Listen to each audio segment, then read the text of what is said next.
Ioneo's got a new slide for you. Something weird's going on over at OpenAI, and is this the end of the RTX 4090? Let's get into the hot news, everybody. I'm your Brett host. We're going to be going over the hottest tech news I can find on the internet while you enjoy your breakfast this Monday, November 20th, 2023. And we're going to start off today talking about Ioneo's next venture in the Ioneo slide. This is something that we were expecting to come out, but they have finally launched their Indiegogo campaign for it, and it harkens back to the original days of like the T-Mobile Sidekick and a bunch of other things that give you a keyboard underneath the screen. And this bad boy comes equipped with the same processor that you've come to expect, the 7840U, which is equivalent to the Z1 Extreme that you can find on something like the ROG Ally or the Lenovo Legion Go. And it comes in either black or white, and Ioneo saying that they've made upgrade cooling capacity of this thing. It's 6 inches, 1080p, not OLED screen, but 400 nits brightness. And you can get it in a multitude of different flavors with Hall effects triggers and sticks, starting at $699 on the early bird price for the 16 gig plus the 512 gig storage version. And if you want to go up to 64 gigs of RAM, which is great for, you know, giving all of the RAM to your iGPU, and 4 terabytes of internal storage to turn this thing into an actual device that you're supposed to use on the regular, that'll cost you 1,300 bones. This is a wild separation of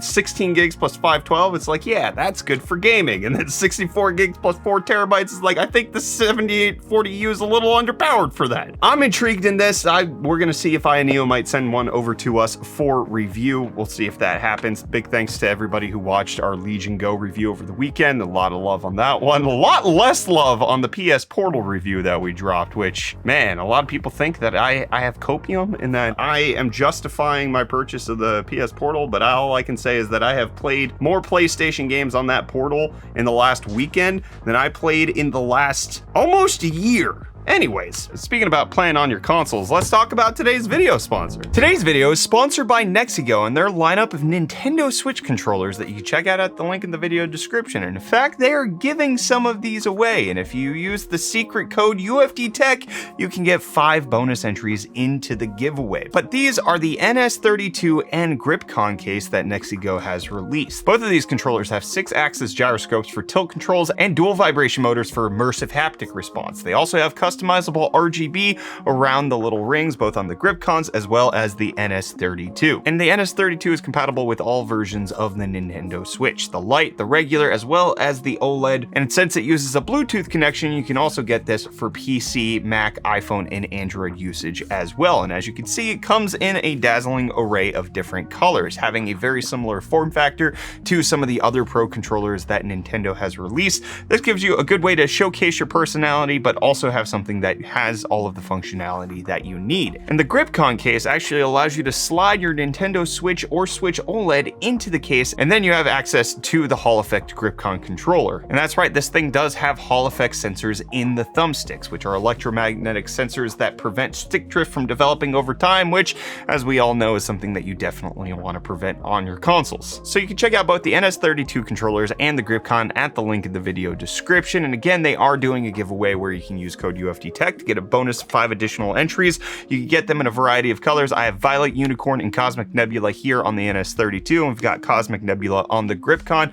Again, big thanks to Nexigo for sponsoring today's video. Okay, now let's embroil ourselves over in the controversy that is happening over at OpenAI, also known as the makers of ChatGPT, which is a non-profit organization that Elon Musk invested into at one point, but didn't like the direction that the company was going, specifically when it came to its profit ventures. And so he divested from the company and wanted to start his own, which is how we got Grok. But it turns out that towards the end of the week, they decided to fire the CEO, Sam Altman, and make a whole bunch of changes. So here's a handy little timeline that TechCrunch has put together on what has been going on, because it's not just they fired the CEO, but then multiple people after that quit. And then to spoil the story for you, they want the CEO back. So it started on Thursday. They scheduled a call for Friday where they let the CEO know that he had been fired effective immediately. Additionally, the co-founder had been demoted. He was removed from the board as chairman, but was kept on because he was vital to the company and would retain his role as president. Then there was an all-hands meeting for them to discuss everything that was going on, saying that it was not a hostile takeover and that it was necessary to protect OpenAI's mission of making AI beneficial to humanity. Then the investors got involved, specifically Microsoft, saying that they think that this was a little ridiculous, and it seems like they were putting pressure on OpenAI behind the scenes to change this entire situation. But then the co-founder, who was demoted but was still left on the actual company, then quit. Then many other senior OpenAI researchers resigned. Then the board came out and said that this was not due to financial malfeasance or any other rumor that came out that Sam Altman was doing something with money that he shouldn't have been otherwise, but saying that it was essentially just multiple conversations and it was for the benefit of the company moving forward.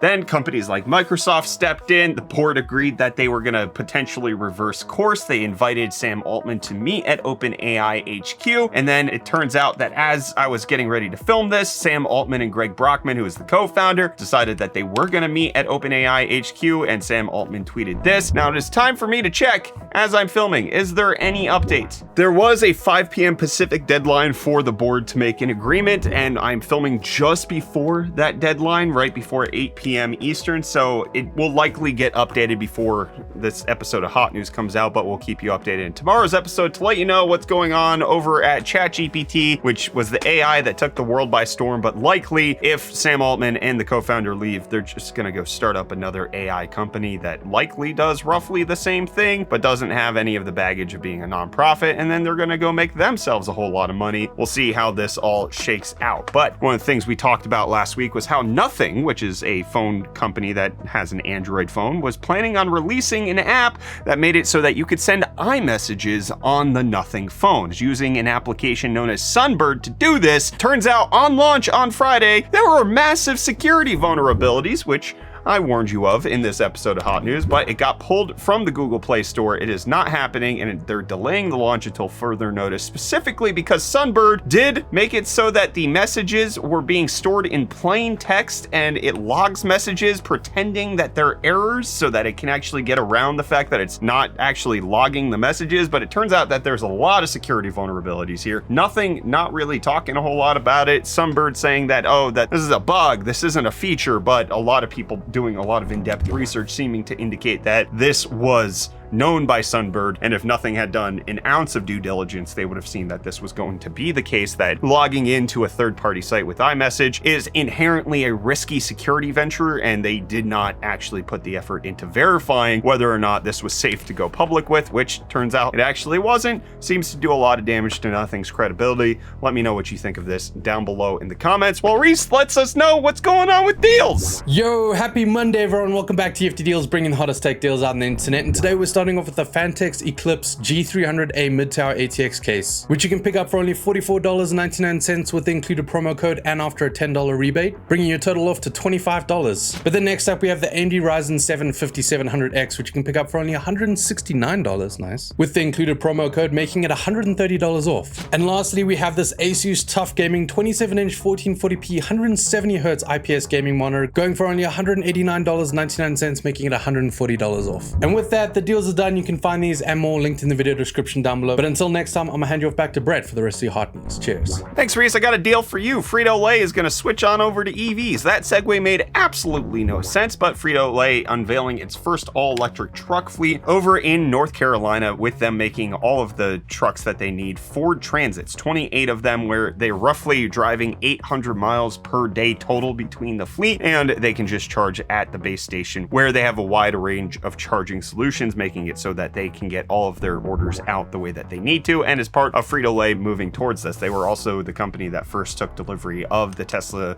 semi-trucks. But now we've got some more details on the delivery of the Tesla Cybertrucks happening at the end of this month on November 30th. According to one exec over at Tesla, that there will be only 10 Cybertrucks delivered. You've waited 5 years for this bad boy, and you're only gonna get less than a dozen of them. It's not clear if Tesla's gonna have more to deliver to general consumers after this delivery delivery event. It may take a little while for that to happen, but people got video of one of the prototypes showing what the range is going to look like. And based on some quick and dirty calculations of the fact that it was going 16 miles and was going to use about 6% of its battery, they estimated that it would have only 267 miles of range total, which is less than the quoted 300 that Tesla said initially. However, this is a bit of weird math because going that short of a distance also depends on things like elevation, and it can't actually be extrapolated out. So we still have to wait and see what the final specs of the Cybertruck will be when Tesla unveils it in about a week. But one of the big victories that Elon did have over the weekend is SpaceX and their Starship launched the world's largest rocket ever. It reached over 15,000 miles per hour, went into space. That is a gorgeous picture. I've seen so many immaculate images coming out of this launch, and it then self-destructed as it was planned to all along, because this was only a step into them testing getting one of these bad boys to orbit. But according to a SpaceX engineer, it did everything that they wanted it to do. They saw rocket separation, they saw the flip maneuver, and then they saw the light up of the 6 Raptor engines on the Starship, in addition to the 33 Raptor engines that boosted them up on the Super Heavy base station. This is an incredible feat of engineering. I absolutely love seeing this happen. You can see the rocket fire happening in this video right now. It's incredible to see engineering and the feats of humanity on display here. I absolutely love watching this. Congratulations to everybody over at the SpaceX team for making this happen. And congratulations over to the team at Intel, specifically on the GPU side of things, because we got more driver updates enabling way faster performance, except for now, this is on the AI side of things. There's now a 2.7 times increase in stable diffusion thanks to the latest driver update by Intel, as well as Microsoft Olive, which is a machine learning optimization thing that actually helps graphics cards optimize how they do AI workloads, but an increase nonetheless. The GPUs are getting sweeter and sweeter as the days go on, and The Last of Us is getting sweeter, I guess. This launched to middling fanfare, but they are remastering Last of Us Part 2, which launched in 2020 on the PS4. They are now remastering it for the PS5. It will be launching in January of 2024, including 4K graphics and taking advantage of everything that the PS5 has to offer. It's going to have early versions of new levels. It's going to have director commentary as well as a new game mode. A lot of people don't seem to like this. However, this does kind of fall in line with what Naughty Dog did with The Last of Us Part 1, or the original version. Within a year, there was a remaster for the PS4. So waiting 3 years getting into the PS5 doesn't seem as egregious. Additionally, it's a $10 upgrade from the PS4 version to the PS5 version if you want that. It doesn't seem that bad because you don't have to buy the new game, and it's not quite a full remake like we saw with The Last of Us Part 1, but it does kind of sour a little bit when you've got companies like CD Projekt Red making The Witcher 3 next gen version and then giving that out for free to everybody who already owns the game,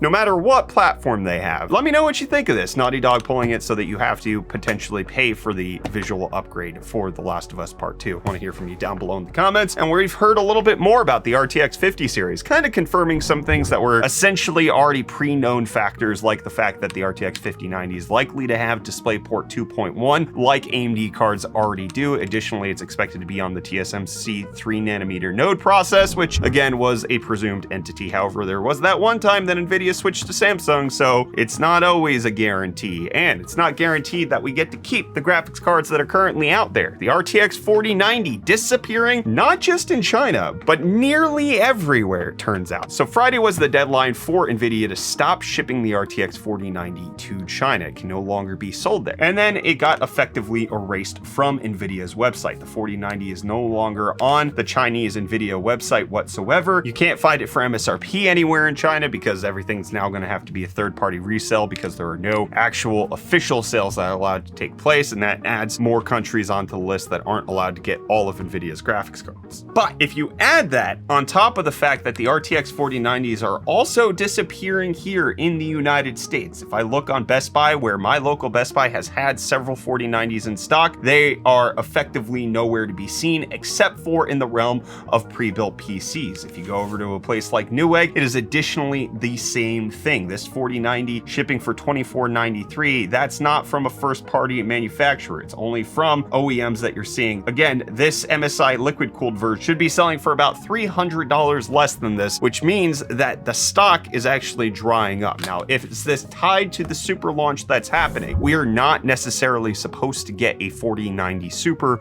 launching in January. We're supposed to get a 4080 Super. Could NVIDIA do something silly, like get rid of the 4090 altogether, stop making it, launch a 4080 Super for $1,350, $1,400 and say, hey, it's faster than the 4080, not as fast as the 4090, it's a new price point, this is our highest end card right now, enjoy, still beats the 7900 XTX. Could that happen? It's not likely, but it's a possibility that is on the table, especially as we're seeing the stock dry up everywhere. Additionally, the stock of the 4080 and 4070 Ti appear to be drying up as well, with reports coming out from add-in board partners that NVIDIA is not allocating a whole lot of stock for the last quarter of the year, and so do not expect that the 4080 and 4070 Ti will stay on store shelves. So the 4090 already disappeared, 4070 Ti and 4080 appear to be on their way out the door. NVIDIA is shaking up their entire lineup. Things are moving. Let me know what you think of all this down below in the comments while I respond to those comments in today's comment response. Lycan saying, after 35 minutes of spamming the buy button, I managed to get the limited edition OLED. That's exactly how long it took for me to get the limited edition OLED. I looked at my timestamp. It was 1:35 p.m. Seems like they finally fixed something at that moment.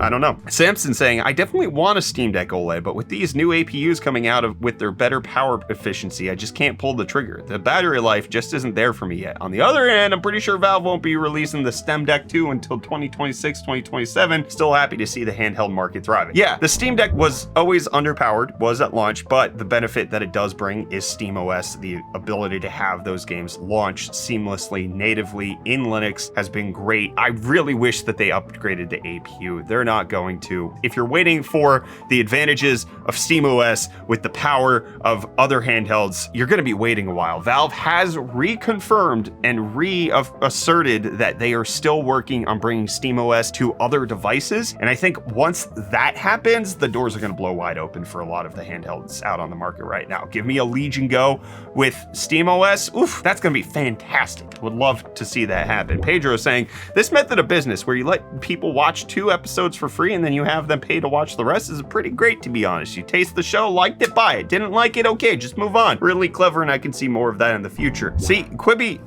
it wasn't before its time. They were bad at their jobs. Necro saying, seeing Apple fanboys mad about a green bubble will always be the highlight of my day. See, I was like, I haven't seen an Apple fanboy upset about that. And then I realized Kyler was literally complaining about it in the episode. And I, being an iPhone user at this point, don't care when it happens. And I didn't realize that like there is this culture of other iPhone users. I use the iPhone because it makes my life easier technologically in a lot of different ways, and I appreciate that. I don't care if the bubble's green or not, or I can't respond to it properly. But also, I've seen the opposite, right? Like Android users wanting to have the same color as all of their friends because they don't want to be discriminated against for being the Android user of the group. It can go either way. There's complaining on both sides. I think it should stop. I think we shouldn't care. I think RCS was definitely the thing that should happen, but if RCS is still green, but you get the functionality of RCS, I'm still happy with that. King Crack 10 saying these super cards better be cheaper, better value, better price per frame than the cards they're replacing. One can